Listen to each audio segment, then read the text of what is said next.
Afternoon everyone, welcome to another video. Thanks for clicking on this one, and I'm quite excited about this one because I'm somewhere different. I've always wanted to do a wild camp near a castle, and that's what we're doing today. So I am in a bit of a secret location, and yeah, I am in the grounds of the ruins of a 13th century English castle. And I've driven out of London. I've been doing a bit of a recce today, just having a bit of a scout about, getting a bit of a feel for what's left of the castle and getting a sense of potential options for later on tonight. So sunset is around 8:40 p.m. tonight. There's still quite a few sightseers here, families, kids and so on. So I'm not doing anything yet. I've got quite a way. It's, as I say, it's about 5 o'clock now. So just gonna take it easy and probably pitch up fairly late. Not that worried, but I just don't want to be too silly. I want to keep it fairly stealthy tonight because it's not really meant to be camping in this area. It's just been a case of trying to get the balance between the amazing views that I would get and being a bit stealthy, just in case I get any late night people wanting to hang out at the castle. You know what I mean? It's a Wednesday, so I'm hoping they won't, but you never know. So just want to get that balance right. But hopefully, fingers crossed, we'll get a really fantastic view for some shots and a good sunrise in the morning. So I'm going to do a bit more exploring, and I shall see you a little bit later.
Welcome back everybody. It's 9:40.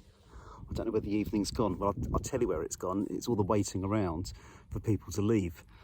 So I got back to these castle ruins about 8 o'clock, did the sunset as you saw, but there were lots of other people, understandably I suppose, enjoying the view, enjoying the scenery, but they did take a long while to go. And just when I thought everyone had gone, this great big group of mountain bikers came hurtling up the hill and decided to have a game of frisbee for about an hour.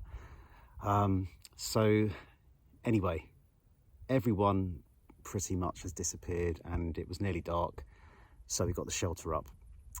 So let's give you a little tour. You'll get a better view in the morning, of course, but I'll give you a little tour of the shelter of choice tonight. Okay, so I decided to go for a tarp configuration tonight. I did bring the tent with me, but left it in the car and decided just to keep it simple. So we've got my DD multicam 3x3 meter tarp, and I just wanted something, bearing in mind it was quite late, I wanted something kind of quick and easy to put up and quick and easy to take down. And also I find my tent, my Wild Country Helm 1, can get a little bit stuffy in the summer months. It's not the best ventilated tent, so I decided to go for this. It's not too buggy. I'm in quite an open space and it's quite breezy, and I have put some mozzie spray on. I'm probably not going to go for the bug net over the head. I did that in the last video that you saw when I did that survival shelter, and I had a terrible night's sleep. It was like sleeping in a sweaty bag. So I'm just gonna risk it and hope the midges don't get me. But it's getting quite cool now. There's quite a nice cool breeze, and there's a lovely view. I've got just a lovely view there just looking out over towards the Thames estuary. There is a sound of a railway, but it's not too annoying at the moment. So in terms of inside the shelter, spacious setup as always.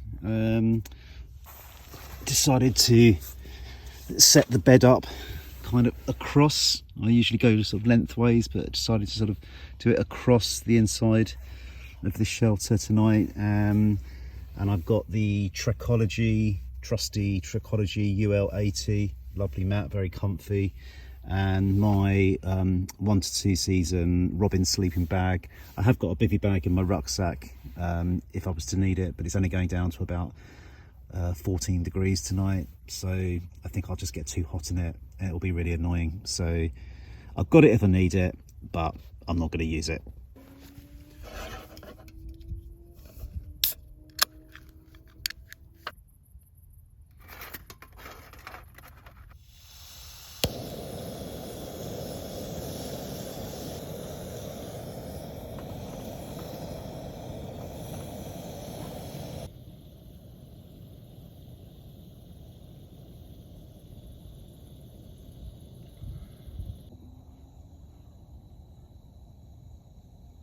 So dinner tonight is chicken tikka with rice. Something to eat, dehydrated meal.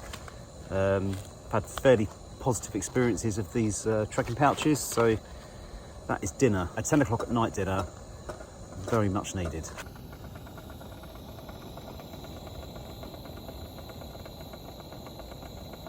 So the chicken's a little bit chewy, but the taste is really good. It's really well seasoned. It's not bad. You don't expect gourmet, but it's not bad.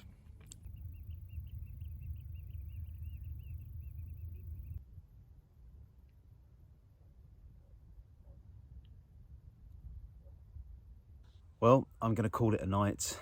It's been a long day, so I shall see you in the morning. Good night.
Morning everybody.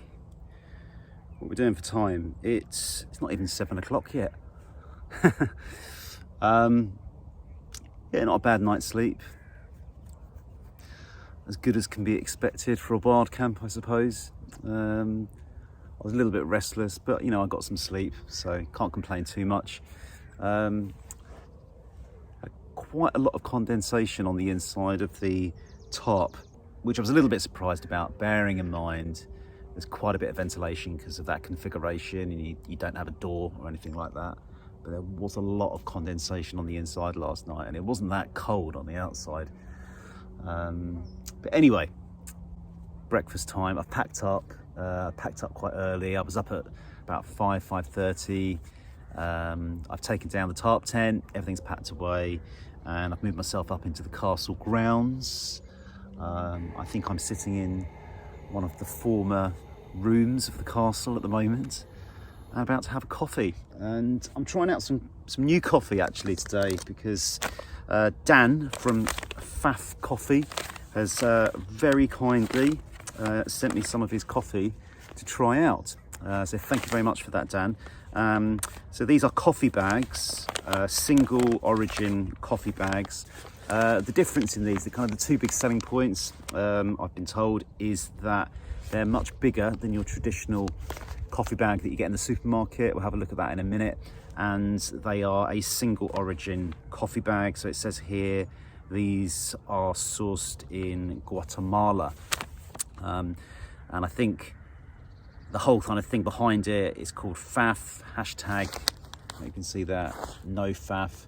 And my understanding is that Dan, who runs the company, had been doing things like this, kind of adventuring, kind of going out hiking and things like that, and was getting a bit fed up with the faff of equipment, coffee equipment and so on. So he decided he was going to produce a large, that's the key apparently, large coffee bag that would just do the job. So we'll crack these open.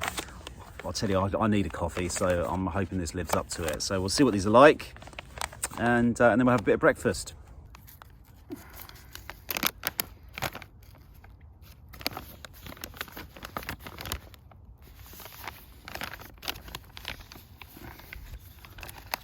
Cool, they're pretty beefy.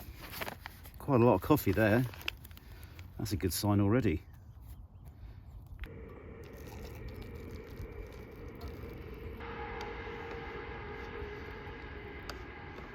So they recommend steeping this gigantic coffee bag for 5 minutes.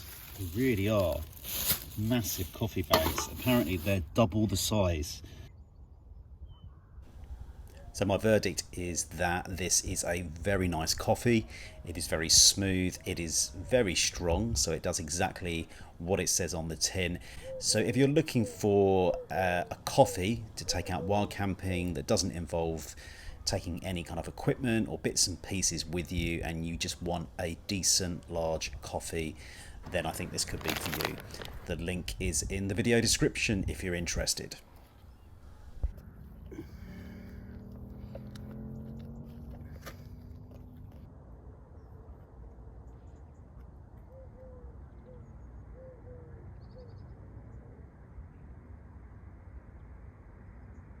Oh, it's getting quite warm now. Well, that brings us sadly to the end of another video. Have to head home. But yeah, really enjoyed this one. Something a bit different to the usual wild camps.